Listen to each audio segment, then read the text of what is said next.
כן, אני יודע. תמיד פה. He's always here. I gotta deal with the smell of fish the whole time. Thank God. Baruch Hashem. I can never win, Isaac. I don't know. I can never. Can't win at home. Can't win here. I can never win. Can never win. Okay.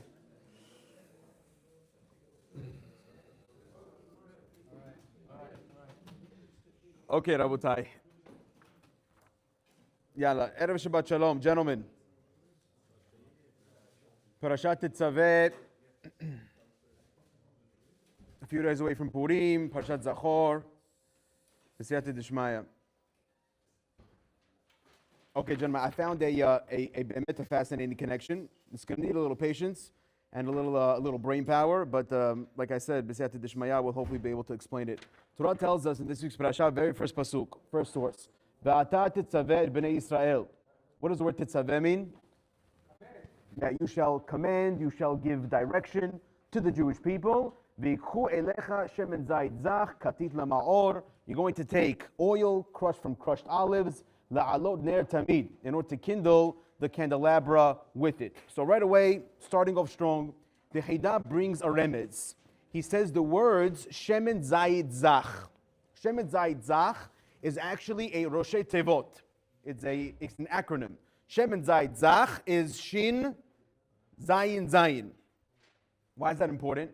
Because he says, because if you take the gematria of Shin Zayin Zayin, it's actually a very easy one. Shin is 300, Zayin Zayin is 14. So altogether, Shemen Zayit Zach, the Rosh Tevot, is 314. Why is that number important? Says the Hida in the second source, the Bashlefi, Ki Shemen Zayit Zach Rosh Tevot begematria Mordechai HaYehudi. I did the math before I came. Mordechai Yehudi is Bemet 314 also. The whole shiur is trying to explain what does the Hida mean. Why is that so important for me to know? What is the connection between Mordechai Yehudi and Shemen Zayit Zach? It's his yahrzeit on Shabbat. Who? Mordechai Yehudi? Oh, the Hida. But it'll be beautiful. So therefore we say Hidush on the week of his yahrzeit. So he says, on a very simple level, the reason why Mordechai Yehudi and Shemen Zayit Zach is connected is because the Gemara asks a question. The Gemara finds itself in Cholin. And the Gemara is looking for a source of how do I know the characters in the Megillah, how are they hinted to in the Torah itself? Obviously we know that Purim and Hanukkah are rabbinical holidays. They don't find themselves in the Torah, but the rabbis, they like to look for what's called remazim. They like to look for hints. You know, maybe there's a word that's similar to the word in Megillah. I'd like to make the connection. As an example, when God tells Adam Rishon, when he ate from the tree, he asks him, Hamina etz. Hamina etz. From the tree that I told you not to, did you eat? The Torah uses the words Hamina etz. So Hamina etz, Hamin, is like Haman. I promise you, that's what the Gemara says. So Hamina etz is the remes to Haman. That's what? Over here? Good. So Hamina etz is Haman. So now the Gemara says, and how do I know Mordechai min Torah? Where's the remes to Mordechai? Look inside the Gemara. Number 3. Mordechai min Torah minayin dichtiv, because it says in Sefer Shemot, Morderor. What's Morderor? Morderor is one of the ingredients that was used inside the Shemen HaMishcha. The oil that we use to anoint the Kohen, Morderor in English is called the myrrh. It's M-Y-R-R-H. That's how you spell it. Fancy English. The myrrh. If you look at the Targum Yonatan, it spells the word Mirad Dahya. So Mirad Dahya sounds like Mordechai. Therefore, that's how I know the Mordechai Mirad Torah Minayin from the words Morderor. And again, if Morderor is one of the ingredients of the Shemen HaMishcha, that's the connection on a simple level, how Mordechai is connected to the Shemen. Says the source in number 4, Ve'ata kach lecha b'samim rosh morderor ve'asita oto shemen mishchat kodesh. So from the b'samim morderor, I make shemen mishchat kodesh. That is the connection between Mordechai, which is again mirad dahya, to shemen zayit zach. That's a very simple connection, and that's the regular understanding. Baruch atah Adonai Eloheinu melech haolam she'akol niyeh b'oro. But you know, Rabotai, in these classes we like to go a little deeper. So what is the more profound connection between Mordechai and Shemen HaMishcha? So if I could tell you as follows, the Midrash in Esther Rabbah, number 5, it says that there's a great connection between Mordechai HaTzadik and Moshe Rabbeinu. In fact, the Megaleh Makot writes, I don't want to say the word Gilgul because I scare people, but not Gilgul, we use the word Nitzotz instead. Nitzotz is like a spark. A spark is like a small piece, like sometimes when you have a light and the light is too much, so it begins to spark everywhere. So the spark is a miniature manifestation of the fire itself. A Nitzotz is a miniature manifestation of the Neshama itself. Therefore, Mordechai shared a spark with that Neshama of Moshe Rabbeinu. And therefore says the Midrash in Esther Rabbah, Ish Yehudi Haya B'Shushan Habira. Mordechai is called Ish Yehudi. And we find by Moshe Rabbeinu, he's also called Ish. How do I know? Because this is by Moshe. Ish Moshe was very, very humble. Therefore says the Midrash, Ish Yehudi Haya B'Shushan Habira. Ish Melamed Shaya Mordechai Shakul Bedoro Ki Moshe Bedoro. The Midrash learns that Mordechai in his time was equal to Moshe in his time. Dichtiv Bey, because it says by Moshe, Ish Moshe, Anav Me'od. Therefore the connection between Ish and Ish, they're equal. Ma Moshe Amad Beperetz. Just like Moshe Rabbeinu, he helped the Jewish people anytime there was a breach in the fence. Av Mordechai Ken. Mordechai protected the Jews as well. Ma Moshe Limei Torah. Just like Moshe Rabbeinu, he taught Torah to the Jewish people. Af Mordechai Ken. So too Mordechai did the same exact thing. That's why it's no coincidence that the Hidah writes in source number 6, Ish Yehudi, the word Ish Yehudi, which describes Mordechai, is Bigematria Moshe. They both equal the number 346, and therefore 346 Moshe and the 346 of Ish Yehudi. That's how I know the Mordechai and Moshe are very connected. With all things considered, says the Oraim HaKadosh, go back to the very first pasuk in the parasha, Ve'ata Tetzaveh.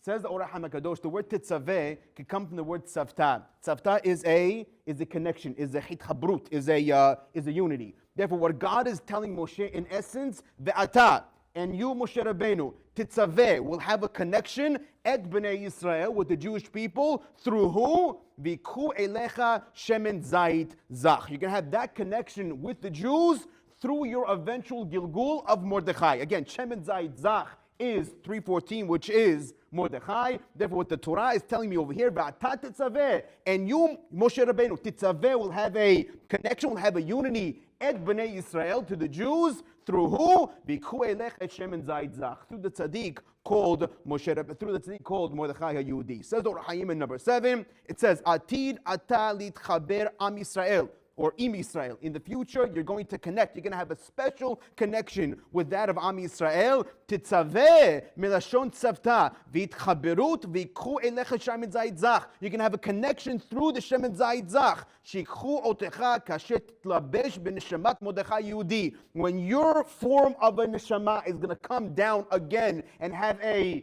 hitlabesh, have a cloak of that of Mordechai Yehudi, shinarmaz berosh tevot shel shemen zayit zach. It's a beautiful drasha, but it's still lacking because we have not yet established a connection of why God specifically decides to tell Moshe this chidush in Parashat Tetzaveh. And again, what is Mordechai's real connection between the Shem and Zayit Zach? That is what we're holding so far. So we begin, Rabotai. You know, there's a rabbi, at the very end of each parasha, he tallies up how many words there are in the parasha itself. You ever see that, rabbi? You go all the way at the end? Yeah, it says in the Old Chumashim, it tallies up the number.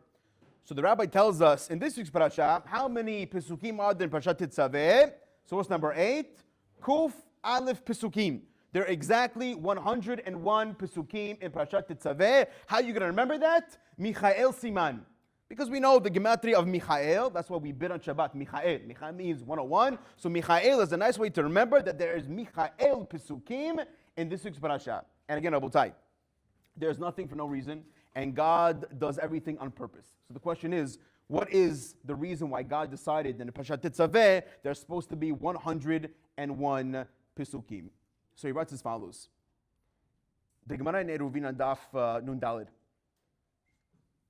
If you look at source number 9, the Gemara says, Ilmalei lo nishtaberu luchot rishonot. Next week's parasha, when Moshe Rabbeinu breaks the 10 commandments. If the 10 commandments were never broken, the Gemara tells us, lo nishkacha Torah miYisrael. There were no such thing as forgetfulness. Imagine a world like that. Imagine a world where there be no such thing as anybody forgetting anything. For that, we can't relate. We can't relate because a person can tell us his name in 1 second, and then the next minute, we forgot it already. But imagine a world where nobody forgot anything.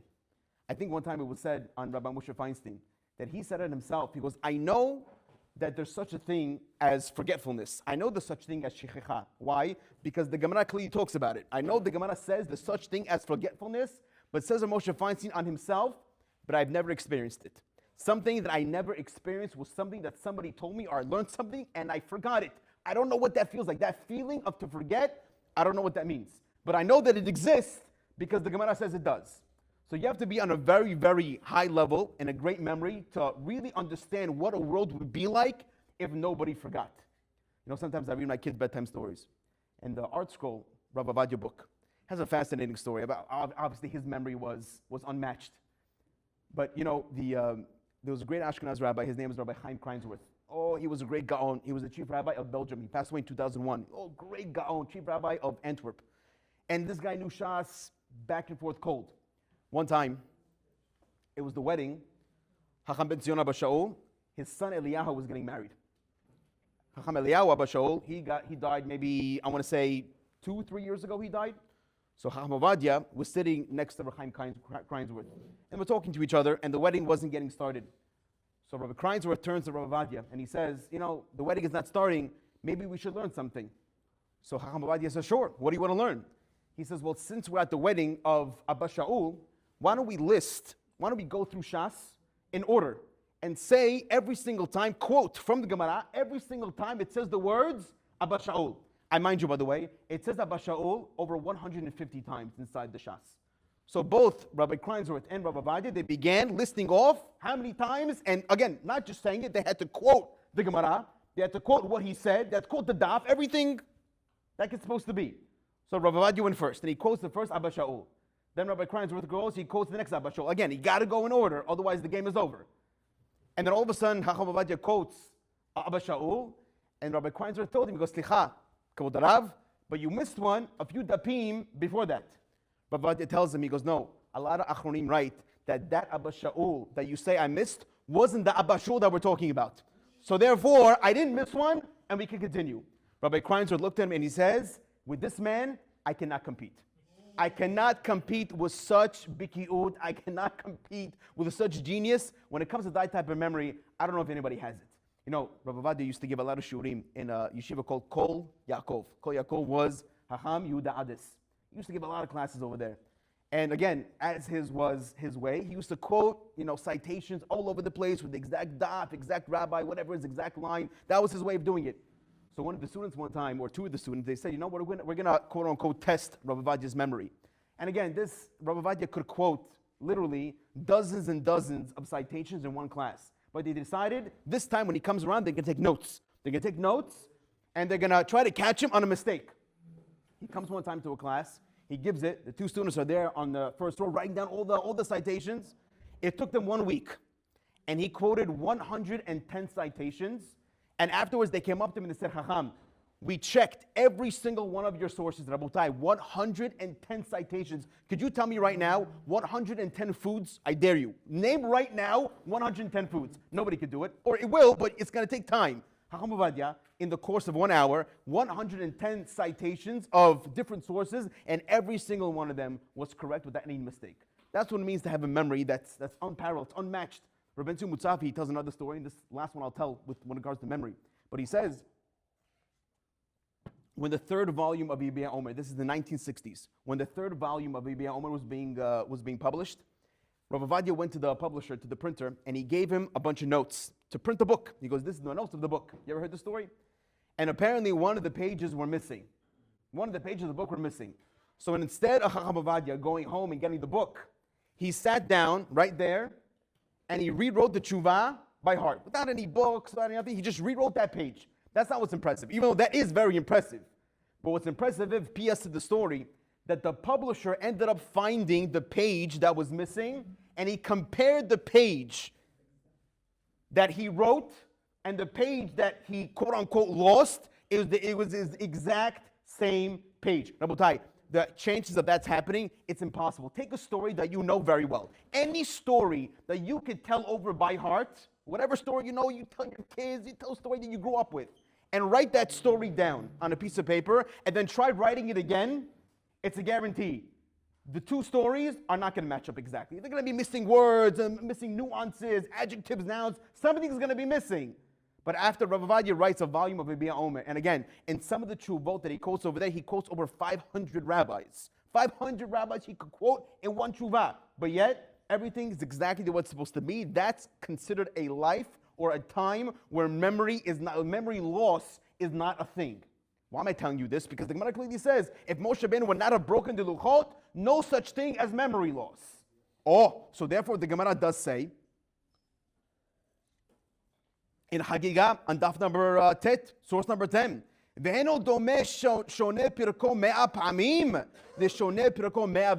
it's incomparable for when a person reviews his learning 100 times to a person who reviews his learning 101 times, Michael times. You cannot compare Michael to 100.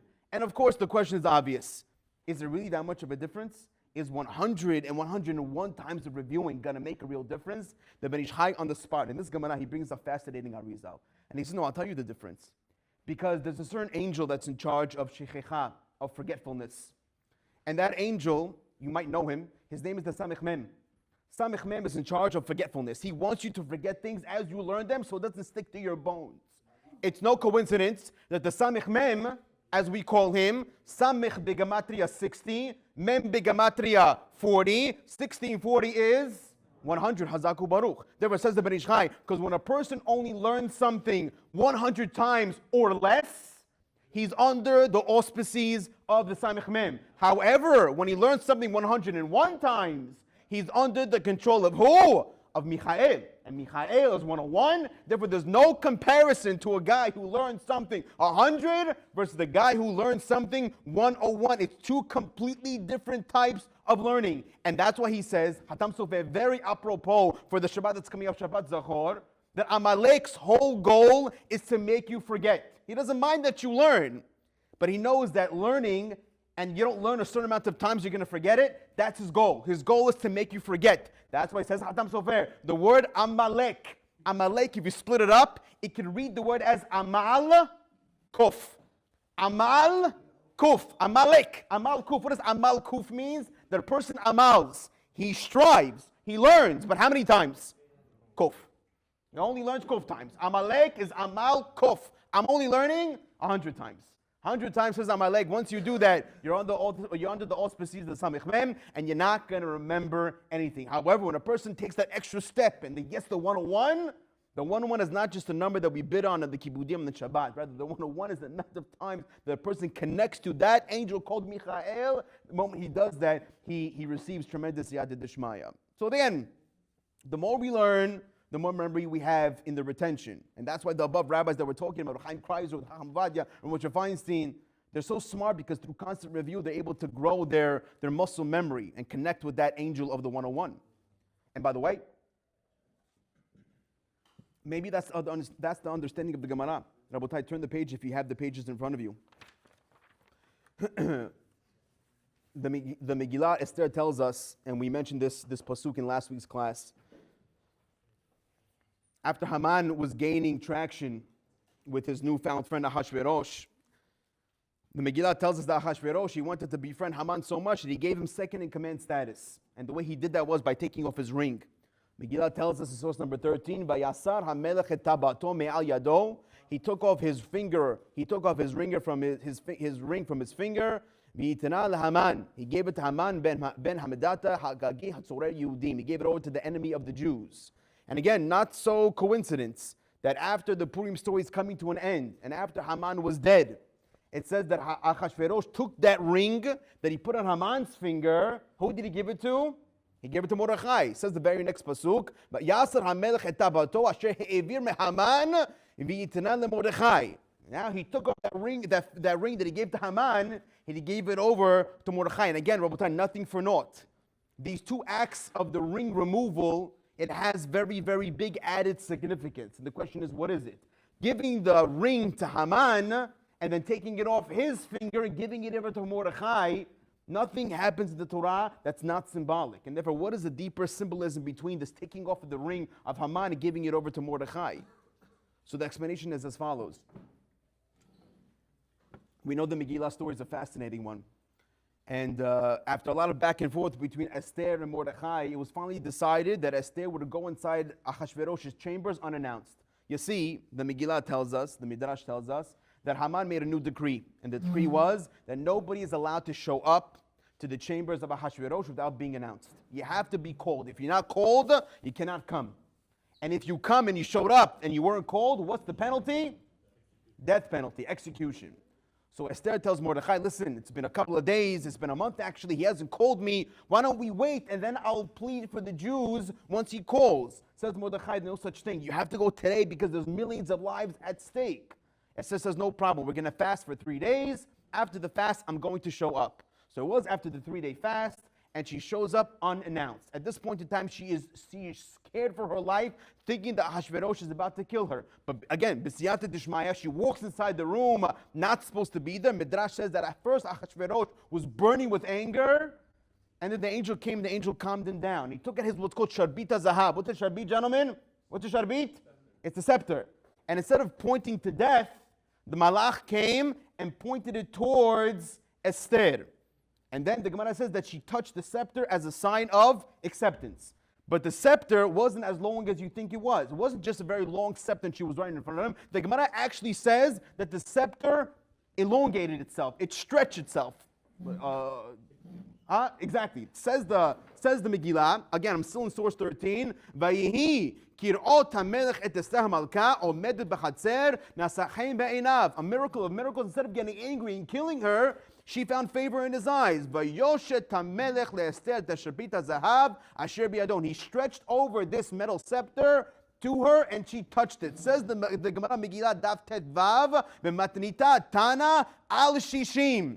That when the scepter was moved towards her, it actually stretched, how long? Shishim amot, which is like 120 feet, which is 60 cubic feet. And again, Rabotai, no such thing as arbitrary numbers. Why dafka does the Gemara choose the number 60 as to tell me that's how far it stretched? The explanation is as follows.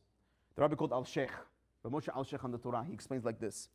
He says, we all know this, and we discussed it last week as well. And when the Jewish people received the Torah at Sinai, it's two contradictory statements. Because at one time, we all know the Jewish people, we accept the Torah, what's called Na'aseh v'nishma. Very happy. But yet the Gemara in Daf 88 says in Shabbat that God actually had to take this mountain and hold it over their heads, and he says, Kafar lehem har kigigit. He made a mountain over the heads. He says, if you accept the Torah, mutav, if not, Sham tiye kivrotchem, a Gemara that we love talking about. And the question is, well, what's going on? Which one is it? Was it Na'aseh v'nishma, or was it Kafar lehem har kigigit? A very, very natural type of a question. And what's the answer, gentlemen? What's the contradiction? What's the answer? Tosfot on the Daf writes, he goes, very easy. When the Jewish people accepted Na'aseh v'nishma, that was only what's called Torah shebiktav. That was the written Torah. However, Torah sheba'al peh, that's why God had to force. And by the way, why did the Jewish people not want to accept what we call Torah sheba'al peh, oral tradition? What's oral tradition? Gemara, Tosefta, Braitot, Halacha, all that's considered oral tradition, something given over by mouth. Rabbi to student, student to rabbi, etc., etc. The Jewish people did not want to accept Torah sheba'al peh willingly. Velama. And why not? Why did I not want to accept Torah sheba'al peh willingly? What is it, Isaac? It's a lot. No, he's right. He's right. The answer is because they were scared. They were scared and they were lazy to think to themselves, Torah sheba'al peh is vast. Torah shebiktav, between me and you, it's sort of on the surface level to just read Pesukim and translate them into English. It's okay. It's not so bad. It's like story. Read a story. But Torah sheba'al peh, that's when you have to actually sit down and put some sort of effort into it. You need exertion to learn Torah sheba'al peh. And therefore, what the Tosfot is saying is the Jewish people were afraid to accept Torah sheba'al peh because they knew how difficult it would be. However, came the Purim story, And after Mordechai worked his magic, and after the story ended up being a positive outcome, that's when the Megillah says, Ki imu v'kiblu. They re-accepted and they reaffirmed the dedication to Torah Sheba'al Peh. Whatever we were forced many years ago at Sinai, we hereby accept it with love and with passion. And why is that so, Rabotai? Look at the Midrash in source number 15. It says, Elu shishim mesechtot shel halacha hine kikein mitam ze matach hamelech et hasharbit shel melech ad shishim amah. The reason why the Gemara specifically chooses the number 60, that's how far the sharbit stretch over to Esther, because the number 60 is very significant. Gentlemen, how many mesechtot, how many tractates are there in Shas? There's 60. 60 Mesachtot, Shisha, Sidrei Mishnah. There are 60 tractates in Shas. Therefore, the reason why the rabbis are choosing that number, that it stretches 60 amot, says the Midrash, L'ramez, Shebezechut, She'atidim, Yisrael, Lekabel, Me'ahava, Et HaTorah Shebe'al Peh, because in the future, when the Jewish people are going to be willingly accept, not through coercion, not through a mountain being held over our heads, but rather through love and through passion, because of that, שבעל פה שיש בה 60 מסכתות or סמך מסכתות זכו שנעשו להם נס פורים. Because of that moment, we were lucky enough to have the Nes Purim done on our behalf. And that's how he explains the Megillah, Rabotai. That's how he explains it. Because go back to source number 13. Achashverosh takes off his ring, gives it over to Haman, and then eventually he kills Haman, takes the ring and gives it over to Mordechai. Rabotai, a ring, what shape is it in? What shape is it in, Isaac? It's in the shape of a samech. What does a samech represent, gentlemen? Shisha, Sidrei, Mishnah. The Shishim Mesachtot there are in Shas. And therefore, the way the rabbi is explaining it, and this is Rabbi Friedman's Chidush from the Shuvah Pinchas, he writes everything makes sense. Because this whole ceremony of Ahashverosh taking off the ring from his own finger, giving it over to Haman, was a genius move done out of a strategy. God said, you want to be saved from the Purim story? You remember so many years ago on Matan Torah when I had to force you to accept Torah Sheba'al Peh, which consists of 60 Mesachtot? Because you didn't accept with love and passion, I'm going to make you do it now, but this time it's going to be through love and passion. He gave the ring over to Haman. Now again, Rabotai, what is Haman called? Haman is called Tzorer HaYehudim. Tzorer. What does the word Tzorer mean? We always explain it as the enemy, but there's another explanation. Tzorer could also mean, we always say, when a person passes away, Bar Minan, we want to give him Aliyah Neshama, we say, Tiyeh Nishmato Tzurura B'Tzoror Hayim. We want his Neshama to be Tzorer, to be attached, to be unified with Tzoror Hayim, with life. Therefore, over here, when it says Haman is what's called Tzorer HaYehudim, he's an enemy, he's Haman, that took the Yehudim and it unified them. How did it unify them? It unified them through the 60 Mesechtot of Shas. And once Haman did his job, once Haman was mean enough, and once he made enough decrees, and once the Jewish people realized that if we want to be saved through the Purim story, we have to connect ourselves through the Shas, Hashem said, they got the message. Once they get the message, Haman can take off the ring and give it over to Mordechai. And again, if Mordechai is Bemet Moshe Rabbeinu's job was to give him Torah Shebektav, Mordechai's job is to give him Torah Sheba'al Peh. What Moshe Rabbeinu did not succeed in his lifetime, rather God had to force, in the life of Mordechai, who's the Nitzos of Moshe Rabbeinu, the Jews accepted it, Be'ahava, Rabbah, in a very, very passionate way. But again, Rabotai, which is again, fascinating Hidush. Just for this, I could jump up and down. But he writes as follows. Again, one more piece of the puzzle, Rabotai. One more piece of the puzzle. Why is Mordechai hinted in the words Shemen Zayit Zach? Shemen Zayit Zach, Rosh Tevot, Shin Zayin Zayin, 314, Gematria, Mordechai Yehudi. What is Peshat? Rabotai, we'll go slow. We'll go slow.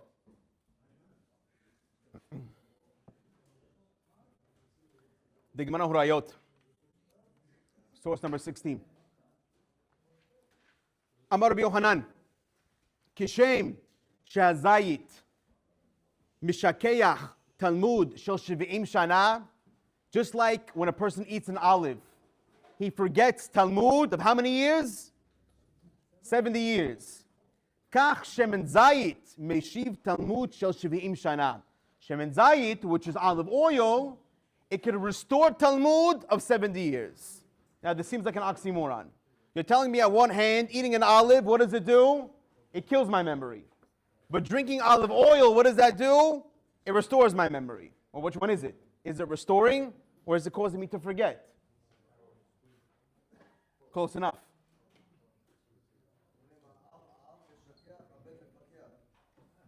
Say Perush Ahad. I'll tell you what Rabbi Friedman says. And with this we're done. Rabotai, shh. It's distracting. Gentlemen.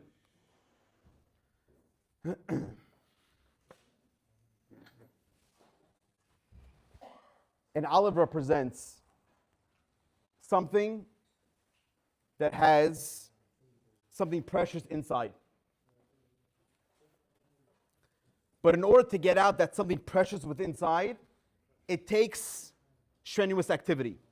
After the class, don't take my word for it. After the class, I want you to Google or YouTube a video what it takes to get out oil from olives. It's a very, very, very strenuous activity. A guy that's lazy will come along and he's going to say, I'm too lazy to get out the oil from this olive. And therefore, I much rather just eat the olive and be done with the oil. I eat the olive and I lose the oil. I don't care so much as long as I get to eat the olive. Says Rabbi Friedman that the olive represents much more than just the olive. The olive represents what's called Torah Shebiktav. Torah Shebiktav, like I told you before, it's more or less easy to understand if you're doing surface level type of learning. If a guy just takes a Chumash and reads the English interpretation, he's not working so hard. But just like the olive, then when a guy eats it, he forgets it very quickly or it causes his memory to lose on him. So too, when the guy just reads the Torah on a very superficial level, that Torah never lasts. It's like the olive. The moment you eat it because you're lazy to get out the olive oil, it disappears very fast. You lose the oil, you lose the olive, you lose the oil, everything's gone. When you're reading Torah on a superficial level, everything's gone. However, those guys who come along and they say, I'm going to work hard for my olive oil. I'm going to go ahead and I'm going to crush it and I'm going to stamp on it and I'm going to make sure that it gives me the best quality olive oil. That's represented in what? That's symbolic to what? Torah Sheba'al Peh. That the more you work on it, the more passion and the more strenuous activity and the more exertion you put inside olive oil, the better type of olive oil you're going to get. And that's the type of learning that's going to last for you forever. I don't think the Gemara is saying over here that if a person has an actual olive, he's going to forget. And if he drinks olive oil, he's going to remember. This whole thing is symbolic, Rabotai. It's all symbolic to represent Torah Shebiktav and Torah Sheba'al Peh. If you treat not just Torah education, not just Jewish education, if you treat any education, even Chokhmot of the Goyim, if you treat it like an olive, where you're lazy about it, and you say to yourself, I don't want to exert energy, I'd rather just eat it, that Chokhmah never lasts. But if you come along and you put effort inside, exactly what he's going to tell you right now, that effort, just by the effort of the learning, that's what the Gemara says, Higata umatzata, what does it say? Ta'amin. That if I put forth effort, that's when you can believe. But if there's no effort, then you're not going to believe it, because you're not going to remember it. Says Rabbi Friedman in the last source, number 17, Lefi zeh naskil lahavin, ki zayit, Shashemen atzur b'tamum b'tocho. This olive that the shemen is hidden within inside of it, romez al Torah shebiktav. It's symbolic to the written and the written Torah. Shechol halachot v'hadrashot remuzot v'tumanot ba ve'ilu shemen zay shemotzim ma'azay ba'amal v'torach. But the oil that you have to get out using exertion, aydei kitisha, by crushing it, machteshet with a mortar, romez al Torah sheba'al peh. That's symbolic Torah sheba'al peh. V'hadrashot v'al pilpulim sheotziu hachmenu ba'amal v'yagia metoch haTorah shebiktav. That's what it means. That's what Rabbi Yochanan means in the Gemara Horayot. Kishem she'azayit mishtakeach limud shel 70 shana. Ki zayit, what's an olive? Romez alimud haTorah bilishum yigi'ah. Zayit, a regular olive, is symbolic to the Torah that I don't even try for. That Torah, it's not going to last. You're going to forget it right away.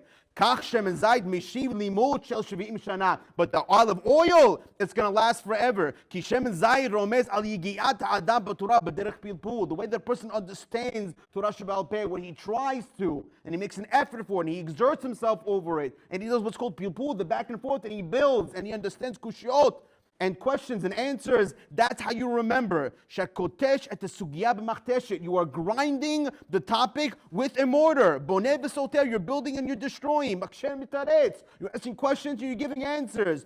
Until the sugya,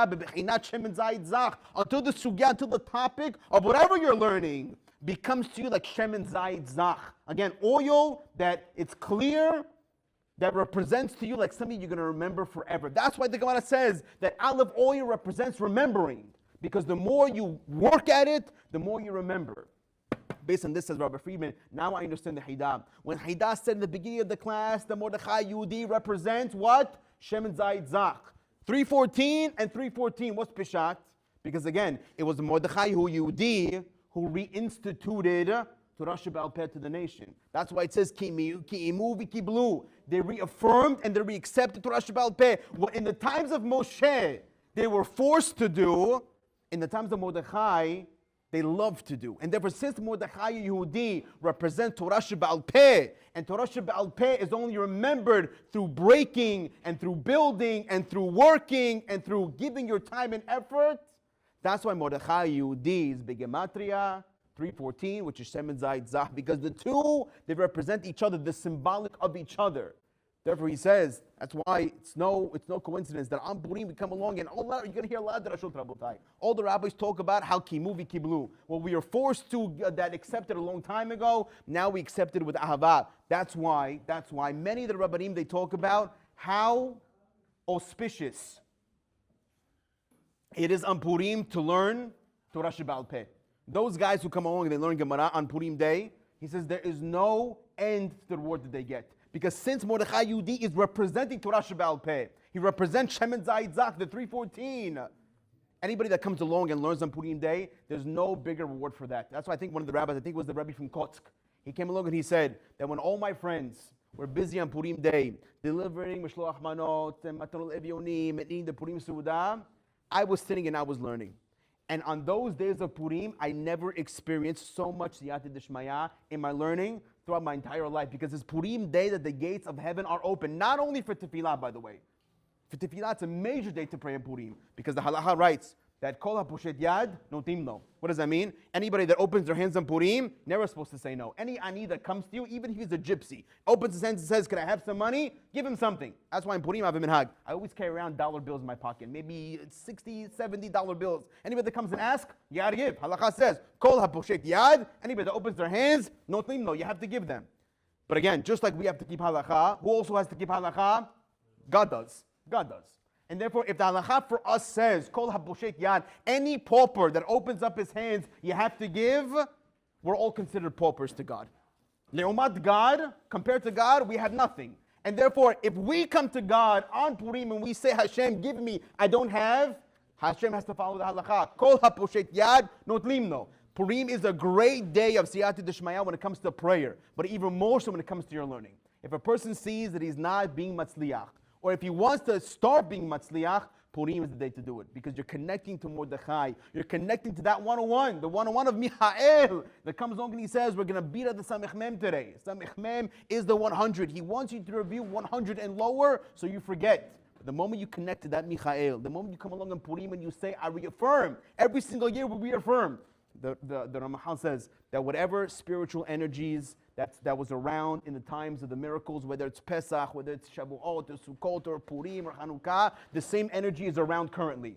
You could feel the energy that's around. The same thing. It's periodical. It comes all the time. Therefore, if whatever spiritual energy that we had in that time, it comes around every single year. Therefore, we have a tremendous opportunity at time. This one I'm going to end. That's why it says that Haman took off his ring, Ahashverosh took off his ring from Haman, gave it over to Mordechai, and the ring is represented by the Samach.